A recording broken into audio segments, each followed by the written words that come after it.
Hola hermanos, es un placer poderles saludar ahí donde usted se encuentra en sus hogares juntamente con su familia. Para mí es un gran privilegio el poder estar con ustedes para poderles servir y ministrar a través de la palabra del Señor. Antes de iniciar con el sermón de este día, yo quisiera que me acompañara en oración y que podamos nosotros con una actitud de piedad delante del Señor dirigirnos a Él. En este día, Señor, queremos darte las gracias por permitirnos poderte conocer mucho más que el día de ayer, Señor. Hoy que estamos en esta serie incomparable, queremos decirte que te agradecemos porque tú nos permites poderte conocer conforme a tus santos atributos. Este día te pedimos que nosotros seamos ministrados por medio de tu palabra y que tú recibas la correcta y la adecuada adoración de parte nuestra para ti. Gracias te damos, Señor, en el nombre de Jesús. Amén. En Juan capítulo 4 se nos narra una de las conversaciones más interesantes que encontramos en la Escritura por los giros que da la conversación. Se nos narra que Jesús pasa por Samaria y que cuando una mujer, la samaritana, llega al pozo de Jacob, donde Jesús se encontraba sentado, Jesús le pide agua. Cuando Jesús le pide agua, a ella le reconviene y se extraña y le dice que por qué siendo judío le pide a ella, siendo samaritana, un vaso con agua. Jesús le dice que si ella supiera quién está hablando con ella le pediría a él agua. Entonces ella se burla, pero Jesús gentilmente viene y le ofrece el agua de vida eterna. Cuando ella, escuchando esto, acepta, es interesante que Jesús cambia la conversación, da giro a la conversación y le pregunta por su marido. Cuando ella le dice que no tiene marido, Jesús le dice, bien, porque con el que estás 5 has tenido, pero con el que estás no es tu marido. Ella inmediatamente se da cuenta que Jesús es más que un hombre. Ella le llama un profeta. En ese instante ella aprovecha y le pregunta a Jesús sobre el lugar correcto de adoración. Recordemos que los samaritanos iban a adorar al monte santo, como le llamaban ellos, al monte Gerizim, mientras que los judíos adoraban en Jerusalén. En ese instante Jesús viene y le responde esta pregunta a la mujer diciéndole, mujer, créeme, la hora viene cuando ni en este monte ni en Jerusalén adoraréis al Padre. Dios es espíritu y los que le adoran deben de adorarle en espíritu y en verdad. Cuando nosotros leemos en Juan 4, versículo 24, que Jesús dice, Dios es espíritu. Esta es la única vez en toda la Biblia donde aparece esta frase. Pero qué importante es porque es dicha por el Hijo encarnado. Y es que Jesús habló mucho acerca de Dios. Jesús habló muchísimo de los atributos de Dios. Pero la única vez que le ocupó la fórmula, Dios es, la ocupó aquí, diciendo de que Dios es espíritu. En este pasaje Jesús nos enseña que una vez el Mesías ha venido, una vez Dios ha encarnado en este mundo, la adoración carnal, que le llama así Hebreos 9, la adoración por ceremonias, por ritos, por un mediador, un sacerdote, a través de sacrificios animales, que fue lo que Dios ordenó en el antiguo pacto, una vez el Mesías ha llegado, esta adoración basada en actos físicos, en presentación de ofrendas materiales, dejaría de ser. Porque una vez viene el Mesías, la verdadera adoración, que es en el Espíritu, debe de iniciar e iniciaría a causa del Evangelio. En este pasaje lo que Jesús está enseñando específicamente es que porque Dios es espíritu, la adoración que Dios merece y que Dios requiere es una adoración espiritual y ya no material. Sabemos de que Dios ordenó ese tipo de adoración material que Hebreos 9 le llama carnal o física, porque había muchos elementos físicos, pero ahora Jesús le dice, mira mujer, ya no va a ser necesario un lugar, sino que ahora lo que interesa y lo que siempre le ha interesado a Dios, quien es espíritu, es que sea espiritual, adoración espiritual. Ahora lo importante ya no es el dónde, sino el cómo de la adoración. Si la adoración es física o espiritual, si la adoración es falsa o es verdadera, si es solamente sombras como lo fue en el antiguo pacto o ya es una realidad. Por lo tanto, ahora lo importante para nosotros es entender que la Biblia nos está enseñando que la naturaleza de Dios es el fundamento de nuestra adoración como iglesia. Lo que Jesús está enseñando en este pasaje es que entre más nosotros conozcamos la espiritualidad de Dios, mejor le vamos a adorar a Él. Por lo tanto, este día yo quiero ocupar el resto del tiempo para poder responder algunas preguntas acerca de la espiritualidad de Dios. ¿Qué significa? ¿Qué significa de que Dios es espíritu? ¿En qué consiste esta espiritualidad de Dios? ¿Por qué Jesús quiso dejar claro este atributo de que Dios es espíritu? Hermanos, hoy veremos nosotros de que Dios es espíritu, y por cuanto Él es así, entonces nosotros debemos de adorarlo en espíritu y en verdad. Así que vamos a comenzar en primer lugar leyendo una vez más, dice el versículo 24, Dios es espíritu, y los que le adoran deben de adorarle en espíritu y en verdad. Hermanos, Dios es espíritu. ¿Qué significa de que Dios es espíritu? Bueno, significa varias cosas, implican varias cosas. Y en primer lugar, lo primero que Jesús nos está enseñando, hermanos, es que Dios no tiene cuerpo físico. Aquí ya estamos entrando a la gran doctrina de la incorporeidad de Dios. Dios no tiene cuerpo físico. Cuando nosotros decimos, cuando la Biblia habla de que Dios es espíritu, lo primero que está indicando es que Dios no tiene cuerpo material. Dios no es una sustancia material. Dios no es materia. Y Jesús lo dejó claro. Recordemos cuando Jesús resucitó y se aparece a sus discípulos en Lucas capítulo 24, versículo 39, Jesús les dice, mirad mis manos y mis pies, que soy yo mismo. Palpadme y ved, porque un espíritu no tiene carne ni huesos, como veis que yo tengo. Lo primero que nos dice la palabra espíritu cuando se refiere a Dios es que Dios no tiene cuerpo físico. Y esto es importante en nuestra fe, porque cuando nosotros entendemos de que Dios es espíritu, es decir, que no tiene cuerpo material, por eso entendemos entonces de que Dios en su ley, Él mismo prohibió que el ser humano hiciera alguna imagen tallada, no importa de qué material, es prohibido hacer una imagen del Dios que es espíritu, porque Él no es materia, Él no tiene cuerpo físico. De hecho, esto lo dejó claro incluso el apóstol Pablo cuando él estaba predicando en el Areópago de Atenas, lo leímos algunas semanas, dice el versículo 29 de Hechos 17. No debemos pensar que la naturaleza divina sea semejante a oro, plata o piedra, esculpidos por el arte y el pensamiento humano. Es decir, por esta virtud de su naturaleza, en la Biblia se nos enseña, Dios nos manda que la veneración a cualquier imagen de Dios, ya sea imagen material o imagen concebida en nuestra imaginación que no corresponde a su palabra, eso es idolatría. Hace algunos meses atrás, viendo un programa de una discusión futbolística española, en este programa apareció un gran portero que fue hace muchos años, que se le llama, el apodo de él, el Loco Gatti. En este programa, una de las personas asistentes al final le dijo, mira, un gran primo mío que es un gran dibujante, le dijo, te manda este cuadro para ti. El Loco Gatti pues se emocionó y le dijo, ¿de verdad me traes un cuadro? Sí, aquí está. Y cuando él saca de su mochila el cuadro y se lo regala, y todo esto fue en vivo, él se le queda viendo el cuadro y dice, ¿qué es esto? Es un retrato tuyo, le dice. ¿Qué es esto? Le dice el Loco Gatti. Esto es un retrato tuyo. Y él le enseña a la cámara y él dice, pues esto está feo, esto yo no soy este, yo no sé qué es esto, pero yo no soy este.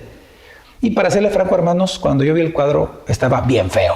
O sea, realmente impresionante. Yo en ese momento, quizás como a todos nos dio pena ajena, incluso al presentador que estaba ahí le dio pena ajena porque no había qué hacer con el invitado. O sea, el invitado se quedó mal cuando le dijo que estaba feo y le dijo, no me gusta esto. Es más, vino el Loco Gatti y lo que hizo fue ponerlo a un lado de la silla donde él estaba sentado y se sintió como molesto. Ahora, la pregunta es, ¿tenía razón en sentirse así, deshonrado? Sí, porque no se le dio a él un cuadro, o el cuadro no representaba lo que él es, no era una buena imagen para nada de lo que él era y él se sintió abrumado y se sintió molesto. Hermanos, si un ser humano se puede sentir así, ¿cuánto más Dios, que es un Dios santo, santo, santo, y Dios que es espíritu, que no tiene materia, no es materia?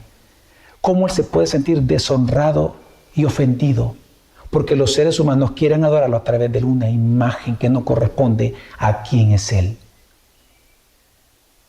Nosotros por eso encontramos en la Biblia de que cualquier veneración o adoración a una imagen, pensando o diciendo de que ese es Dios, eso es idolatría. Por eso Jesús, vemos que en esta conversación con la mujer samaritana le dijo, ni en este monte, ni en Jerusalén adoraréis. ¿Por qué? Porque una vez vino el Hijo, la adoración ya no puede estar centrada ni en lugares físicos, ni en imágenes, ni en ritos, ni en ceremonias, en nada que sea físico, sino que la adoración tiene que ser espiritual. Nosotros sabemos, hermanos, que en el Antiguo Testamento Dios proveyó sí un sistema religioso basado en cosas físicas. Encontramos, por ejemplo, que Dios mandó que tiene que ser adorado en un lugar santo, con objetos específicos, con personas llamadas sacerdotes, a través de ritos específicos, ceremonias específicas, ofrendas específicas, todo cosas materiales.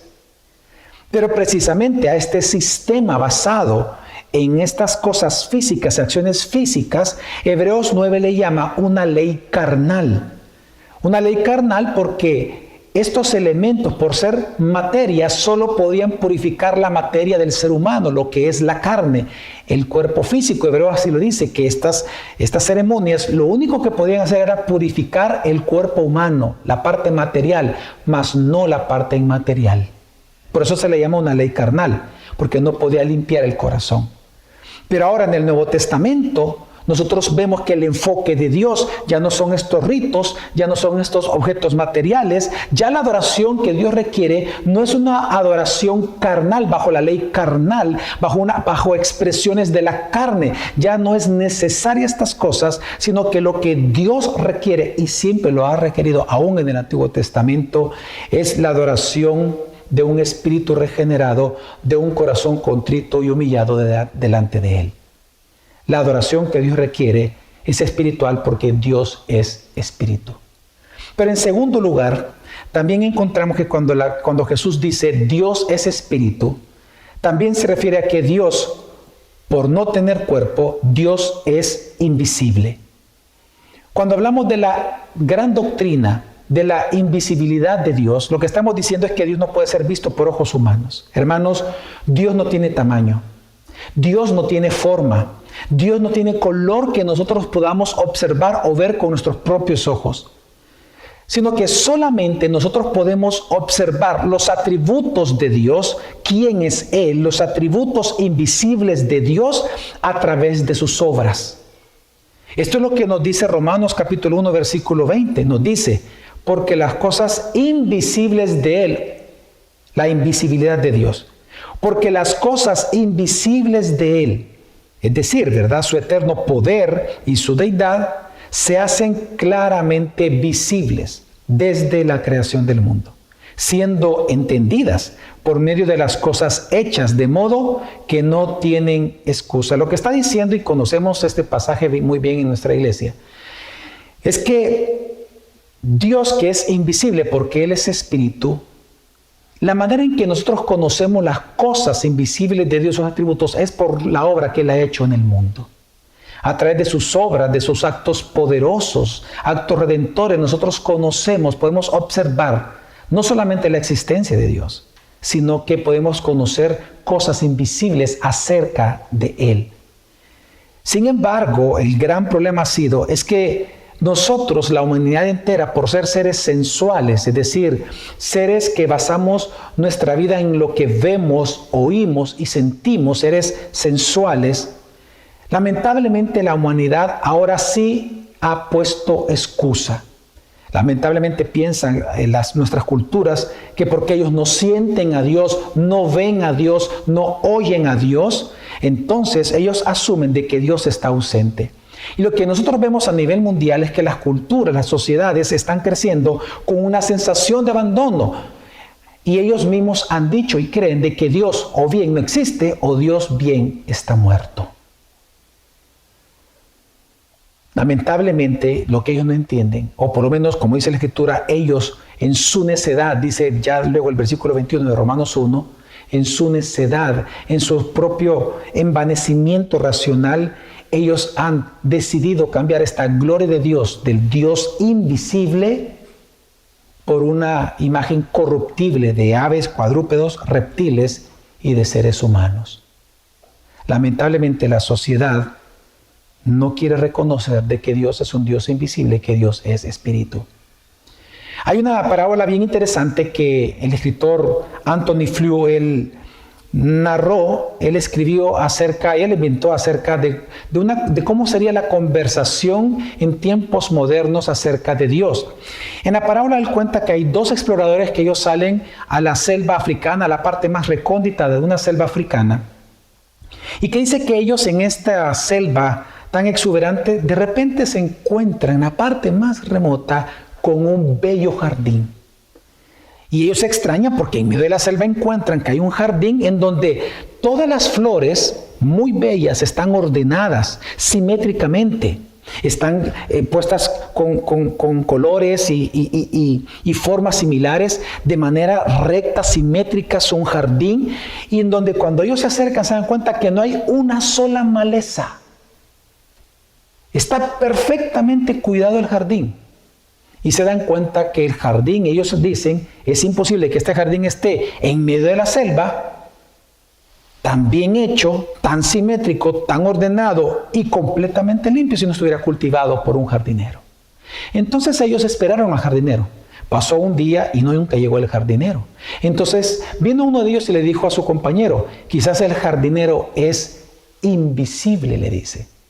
Entonces ellos dicen, pues tal vez él es invisible, tal vez él en la noche, es que él comienza y tal vez agachas, ¿verdad? Comienza a limpiarlo para que no lo veamos, pero qué extraño que este jardín esté aquí sin un jardinero, así que lo más seguro es que el jardinero es invisible. Entonces para ellos comprobar esto, pusieron una cerca con campanitas, cercaron todo el jardín y dijeron, aquí si entra el jardinero en la noche, lo vamos a escuchar.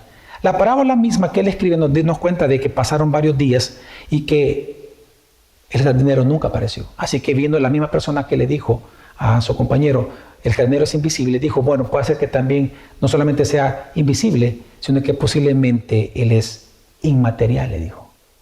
Entonces, en ese momento, cuando su compañero escuchó invisible e inmaterial, vino y le hizo una pregunta. Mira, ¿qué diferencia hay entre un jardinero invisible e inmaterial y ningún jardinero que exista, le dijo? Es decir, lo que él estaba preguntando es lo siguiente. Tú dices que el jardinero, que este jardín no puede existir sin un jardinero que lo esté cultivando. Pero tú dices que entonces si no lo hemos podido ver, significa que el jardinero tiene que ser invisible, tiene que ser inmaterial. Pero en su razonamiento vano, él le preguntó, ¿qué diferencia hay entre eso que tú estás diciendo y ningún jardinero? Es decir, que no existe el jardinero.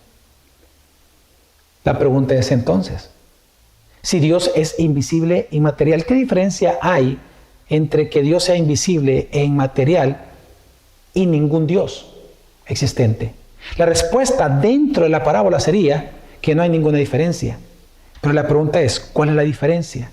La diferencia es el jardín.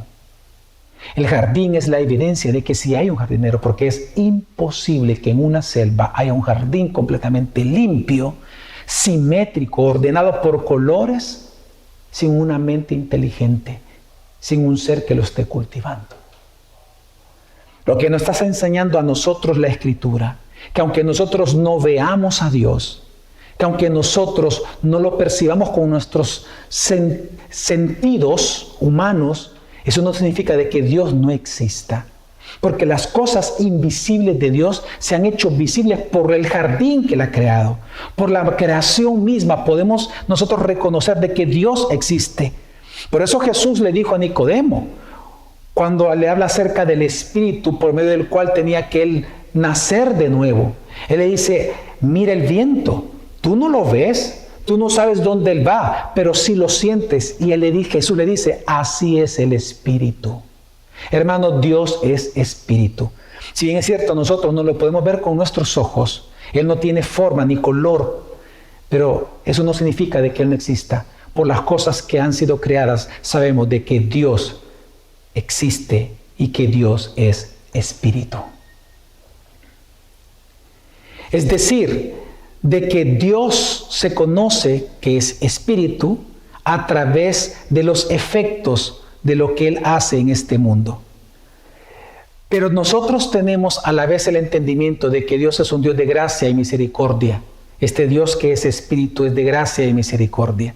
Por lo tanto, nosotros vemos que aunque Dios es invisible, Él se hizo visible en Cristo Jesús, quien es la única imagen del Dios invisible, como dice Colosenses 1, versículo 15. Quien vino a este mundo para salvarnos y para darnos una salvación espiritual eterna. Tal como lo dice en 1 Timoteo capítulo 1, versículo 17, cuando antes de este versículo se nos viene hablando de la maravillosa salvación que hay en Cristo Jesús. Entonces viene Pablo y dice en el versículo 17, por tanto, es decir, porque Cristo ha encarnado y nos ha traído una salvación espiritual, entonces dice Pablo, por tanto, al Rey de los siglos, inmortal, invisible, al único y sabio Dios, sea honor y gloria por los siglos de los siglos. Amén. Hermanos, si bien es cierto, Dios es un Dios invisible, Él se ha hecho visible solamente por la imagen de este Dios invisible, la cual es Jesucristo, nuestro Dios salvador de nuestro espíritu humano. Pero en tercer lugar, cuando nosotros vemos en la Biblia que Jesús dice que Dios es espíritu, encontramos que se refiere a que Dios es un ser personal. Dios es un ser personal y consciente, es decir, con un conocimiento y con una voluntad y con un afecto. Es decir, hermanos, Dios no es, como muchos posmodernistas están enseñando, Dios no es una fuerza o una energía impersonal, sino que Dios es un ser personal que busca relacionarse personalmente con cada uno de nosotros. Y eso está implícito en las mismas palabras de Jesús a la samaritana cuando le dice, porque el Padre busca adoradores. El Padre busca adoradores. Cuando Jesús dice el Padre, aquí encontramos un antropomorfismo, es decir, una representación al entendimiento humano de cosas que nosotros conocemos, que nos describe una realidad y una verdad espiritual acerca de Dios. Aquí vemos de que Dios es puesto con una figura de un Padre, pero para que nosotros entendamos de que Dios no es una fuerza o una energía impersonal, sino que es un ser personal, con voluntad, con afectos, con pensamientos, que quiere relacionarse con nosotros, incluso como un padre con un hijo. Lo que encontramos aquí en la Biblia, cuando Jesús le dice, el Padre busca adoradores, le dice a la samaritana, lo que Jesús está enseñando es que Dios es un ser personal. En primer lugar se presenta como un padre, pero en segundo lugar dice, busca adoradores. La palabra buscar significa que Él está buscando, inquiriendo intencionalmente con un propósito específico. Esto lo que nos está diciendo de que Dios es un Dios que piensa, es un Dios que tiene voluntad, es un Dios que tiene afectos, es un ser personal. Pero lo que pasa, hermanos, que tenemos que entender es que históricamente al hombre siempre le ha convenido predicar o creer o pensar de que Dios es una fuerza impersonal o una energía impersonal. Eso históricamente le ha convenido al hombre, pues al no haber alguien para ellos que se sienta ofendido, por lo tanto no hay necesidad ni de arrepentimiento, no hay miedo o temor al castigo eterno. Por lo tanto, si Dios solo es una energía impersonal, no hay pecado, no hay de qué arrepentirse. Por eso nosotros vemos que al ser humano caído le interesa predicar de que Dios solamente, si en verdad existe para ellos, solamente es una energía, una fuerza impersonal, porque al ser impersonal significa de que tú no lo ofendes y al no ofenderlo, entonces tú no eres pecador y no tienes que rendirle cuenta a nadie y no tienes que arrepentirte y tienes que vivir tu vida como tú quieras. Pero para lamento de ellos, la Biblia enseña todo lo contrario. La Biblia nos enseña de que tú y yo y todos los seres humanos somos seres caídos, muertos. Por lo tanto, necesitamos de una salvación espiritual porque estamos espiritualmente muertos. Por lo tanto, solo un Dios que es espíritu, solo un Dios que es personal puede darme esa redención espiritual y esa redención personal. Por eso es que nosotros damos gracias a Dios, porque Dios es espíritu, porque Él es un ser personal, nosotros recibimos y experimentamos una salvación personal de nuestra alma, de nuestro espíritu. Por eso podemos decir nosotros los cristianos, juntamente con aquellas palabras de María, mi espíritu se regocija en Dios, mi Salvador. Porque nosotros hemos sido salvados por este Dios que es espíritu, a través de su Hijo encarnado, la imagen de este Dios invisible, Jesucristo. Por lo tanto, ahora nuestro espíritu se regocija en este Dios Salvador. Y por último, en cuarto lugar, hermanos, cuando la Biblia nos habla de que Dios es espíritu, se refiere a que Dios es vida. Cuando hablamos de que Dios es espíritu, estamos hablando de que Él comunica vida y vida eterna. Por eso vemos de que Jesús en esta conversación con la samaritana le ofrece el agua que produce vida y que produce en aquellos que salva un río de agua viva. Porque Dios mismo, Él es la vida misma en sí mismo. La palabra espíritu en la Escritura tiene diferentes significados. Uno de los más repetidos es la palabra viento o la palabra aliento. Esta palabra aliento se ocupa como la vitalidad de las cosas creadas. Es decir, esta palabra espíritu se le asigna a los ángeles porque son seres vivientes, se le asigna a los hombres porque tienen vida, y por lo tanto también se le asigna a los animales, aunque quiero hacer la aclaración que según Eclesiastés, este espíritu que Dios le da a los animales, este aliento de vida, es muy distinto en todo sentido y con un destino eterno, un destino simplemente diferente al del hombre, que incluso no tiene un destino eterno, sino que simplemente deja de ser. Pero lo que trato de enseñarles es que esta palabra espíritu, en la Biblia, uno de sus usos más comunes es hablar de la vitalidad, en este caso también del ser humano. Por eso encontramos en Santiago capítulo 2, versículo 26, que dice que el cuerpo sin espíritu está muerto. ¿A qué se está refiriendo Santiago? Bueno, que el cuerpo humano sin su espíritu, que es lo que le da vida, entonces está muerto. Hermanos, en este sentido y con este significado, podemos comprender que la espiritualidad de Dios se refiere a su actividad de comunicar vida. Por eso vemos que Jesús le ofreció, como les decía, a la samaritana el agua viva para convertir a cualquier persona en una fuente de agua que salta para vida eterna. Hermanos, Dios es por tanto no solamente sin cuerpo, no solamente invisible, no solamente un ser personal, sino que Dios es un ser vivo, poderoso, un ser inmortal, siempre viviendo y nunca muriendo. Él es, por eso dice la Escritura, Él es el Dios vivo. Jesús se le llama el Hijo del Dios viviente y al Espíritu Santo se le llama el Espíritu de vida o el Espíritu que da vida. ¿Por qué? Porque cuando se dice de que Dios es Espíritu, estamos hablando de que Él comunica vida porque Él es vida. Hermanos, pero esto de que Dios es vida es la mejor noticia para un pecador. Porque la Biblia dice que nosotros nacemos muertos espiritualmente. Por lo tanto, el único que nos puede dar a nosotros vida, vida eterna y vida en abundancia es Dios que es Espíritu a través de su encarnado, nuestro Dios y Salvador y Redentor llamado Jesucristo. Así que hermanos, Dios es Espíritu en estos 4 sentidos que hemos hablado. Ahora, no solamente eso dice el texto que Jesús le dijo a la samaritana, dice Juan 4:24, Dios es espíritu. Y los que le adoran deben de adorarle en espíritu y en verdad. Así que en primer lugar lo que vemos de que Dios es espíritu, pero porque Dios es espíritu, dice algo Jesús también. Y los que le adoran deben de adorarle en espíritu y en verdad. Hermanos, Dios merece adoración.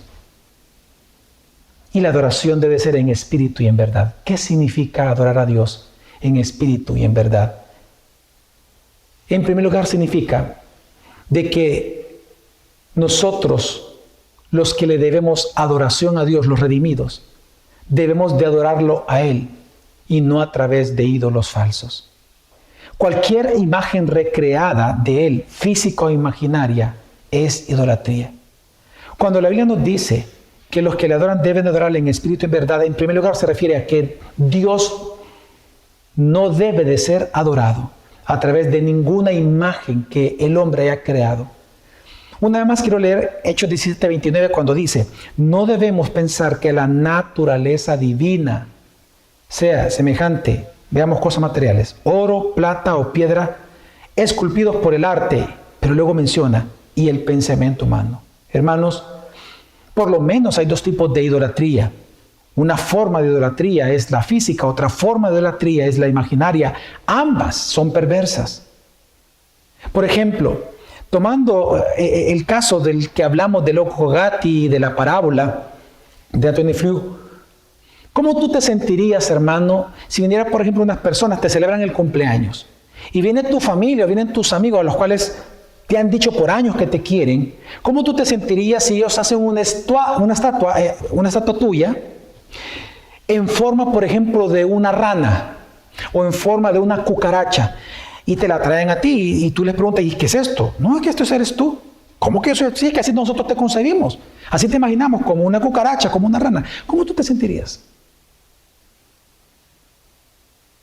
O, por ejemplo, ¿cómo tú te sentirías si tú entras a un lugar donde nadie te conoce, tú los saludas a todos, una reunión donde te han invitado, y de repente varios de ellos comienzan a decirte de que no te hablan porque piensan de que tú eres una persona iracunda? ¿Tú qué les dirías? ¿Pero por qué dicen eso si no me conocen? Quiero que entiendas que en ambos casos, ya sea una idea imaginaria que tienen de ti o una estatua que hayan hecho de ti en forma de rana o en forma de una cucaracha, en ambos casos tú te sentirías ofendido porque están imaginando algo de ti que tú no eres. ¿Cuánto más Dios se puede ofender? El Dios santo, santo, santo. Cuando nosotros los seres humanos pretendemos adorarlo bajo una imagen, un concepto que ni siquiera es Él, ni siquiera lo ha revelado en su palabra. Hermanos, lamentablemente hoy en día nosotros vemos esto muy a menudo en nuestros países. Por ejemplo, el Dios de la teología de la prosperidad es un ejemplo de un ídolo aberrante.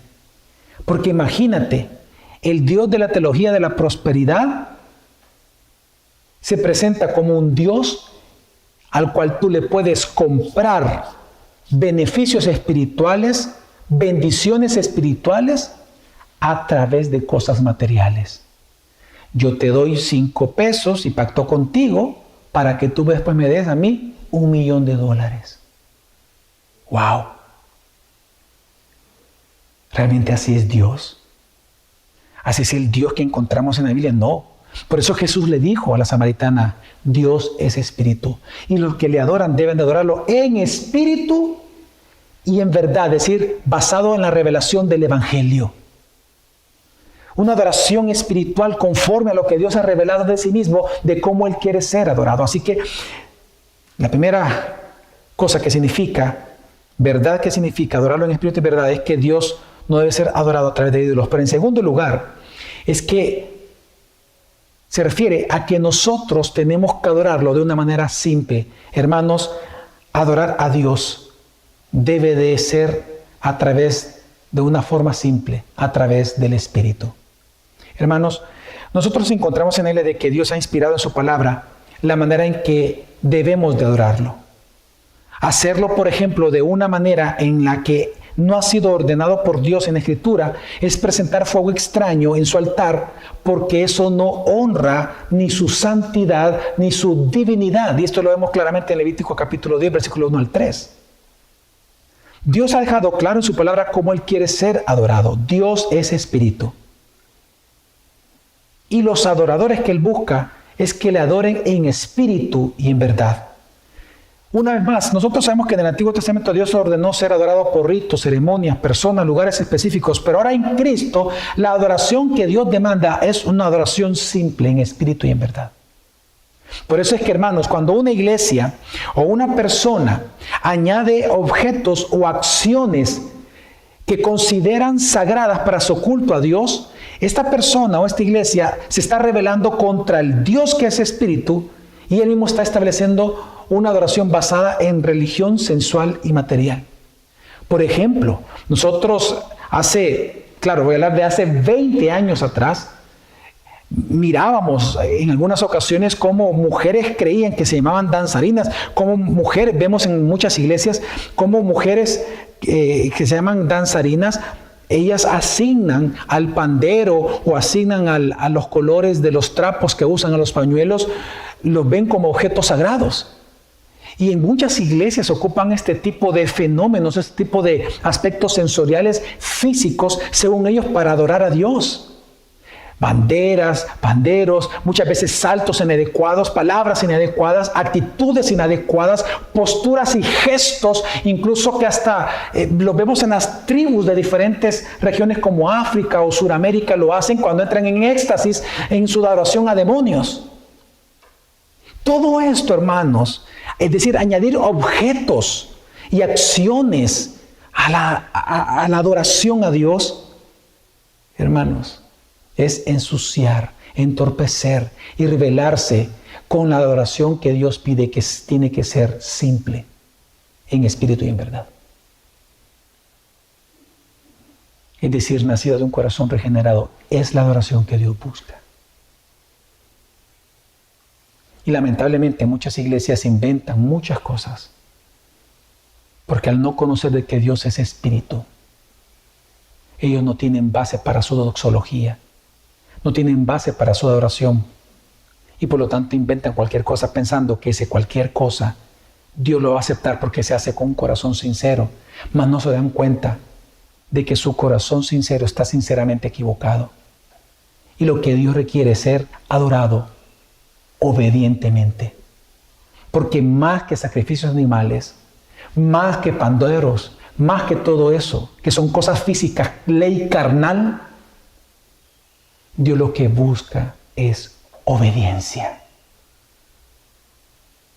Así que cuando la Biblia nos enseña que debemos de adorarlo en espíritu y en verdad, se refiere a una adoración simple.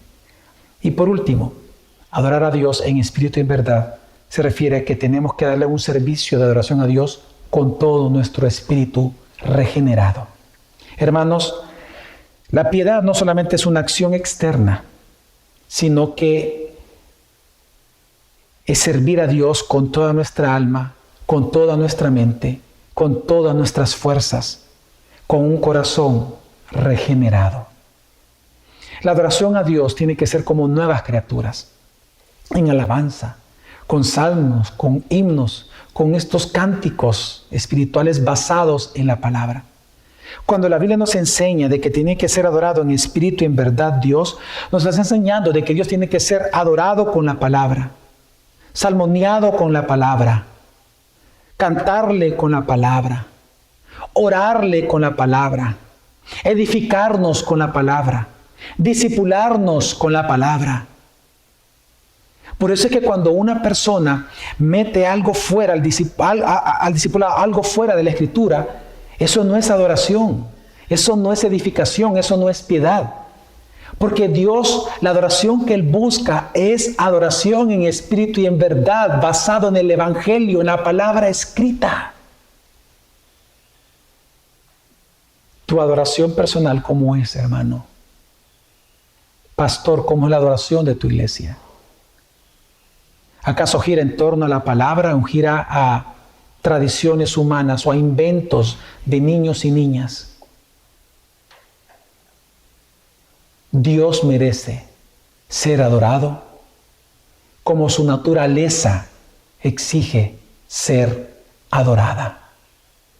Ahora, lamentablemente, hermanos, muchas personas, muchos cristianos, al no considerar que Dios es espíritu, ellos prestan más atención a los pecados de la carne y son muy prestos a condenar a quienes cometen estos pecados de la carne como adulterio o embriaguez, pero a su vez toleran en sus propias vidas los pecados del alma o los pecados espirituales, tales como el orgullo, la malicia, la hipocresía, su justicia propia o su codicia.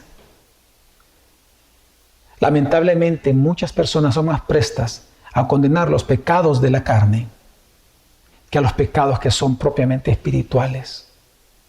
Aquellos que nadie ve, pero tú sabes que los tienes. Hermanos, cuando la Biblia nos dice que tenemos que adorarlo en espíritu y en verdad, también se refiere a tenemos que prestarle a Dios un servicio de adoración con un espíritu regenerado, basado en el Evangelio.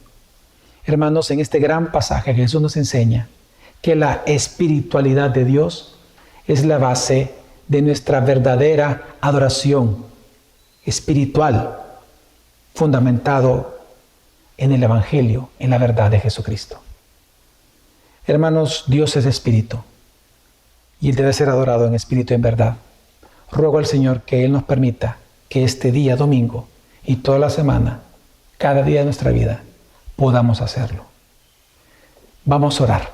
Señor, en este día te damos gracias por tu palabra, te pedimos que podamos ser humildes y a la vez sinceros en nuestra práctica de la vida espiritual, entendiendo que tú eres espíritu, Señor.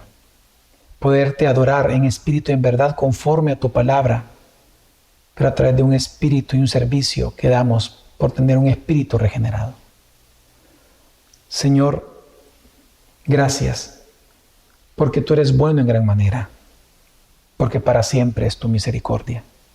Te pedimos que esta semana nosotros podamos honrarte y adorarte como tú lo mereces. En el nombre de Jesús. Amén. Hermanos, que Dios les bendiga muchísimo. Si Dios lo quiere, nos vemos la próxima semana.